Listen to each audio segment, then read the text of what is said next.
Le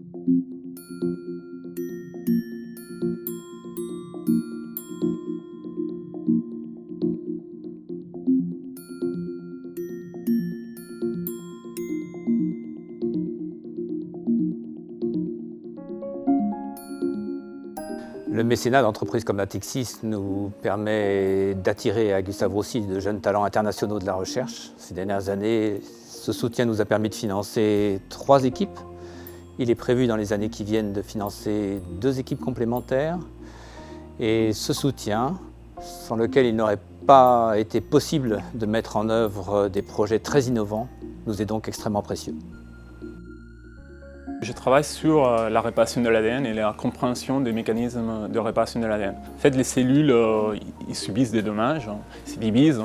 Et si il veut garder son intégrité de génome et par voie des mutations, des réarrangements génomiques, il faut qu'ils réparent ces dommages. Donc ils ont des voies très puissantes qui réparent les dommages, mais des fois ils foirent, ils font des erreurs. Et ça peut déclencher un cancer. En étudiant la réparation de l'ADN, on essaie de comprendre les alternatives de réparation d'un type de dommage, qui est la cassure de l'ADN. On va identifier quelles sont les alternatives et comment elles sont régulées. Et du coup, ça va nous permettre de les inhiber sélectivement en faisant que la thérapie soit plus puissante. C'est-à-dire les cancers ils vont crever plus rapidement et les cellules saines ils vont être épargnées. On est super heureux du soutien de Natixis qui va nous permettre donc, de continuer à mener nos recherches ici à Gustave Roussy. On va nous permettre de continuer à payer un technicien, un postdoc pour les 3 années qui vont suivre. Et surtout, ils vont nous permettre une continuité dans nos recherches qui sont déjà encourageantes. On travaille sur 2 cibles, une nucléase, une hélicase, et des différentes possibilités de contrôle par des kinases ou des autres éléments qui modifient ces protéines. On les a déjà identifiés, on a mappé les sites qui sont modifiés, donc là, on a des choses encourageantes sur la table, donc on espère que bientôt on pourra sortir des résultats encore plus encourageants. Nous travaillons sur la réponse immunitaire contre les cancers. Donc nous essayons d'augmenter cette réponse immunitaire contre toutes les cellules, contre tous les cancers possibles que le corps humain peut rencontrer. Le premier brevet que nous avons déposé, c'était cette année au mois de mars, qui consiste à, c'est un brevet peptidique. Donc des peptides sont des éléments que toutes nos cellules produisent, internes, et qu'elles présentent à la surface cellulaire. Ces peptides sont produits dans les cellules cancéreuses, mais ils sont produits d'une façon modifiée. Et donc les cellules cancéreuses ont trouvé ce moyen pour se camoufler dans notre corps et se multiplier à tout va.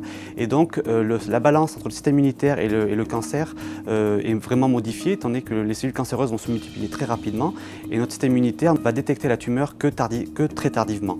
Donc ce que nous essayons de faire, c'est de changer cette balance en injectant à nos souris ou à nos patients un vaccin peptidique pour faire en sorte que le système immunitaire reconnaisse ces peptides, développe des cellules sentinelles contre les cellules tumorales et fasse une réponse immunitaire adéquate.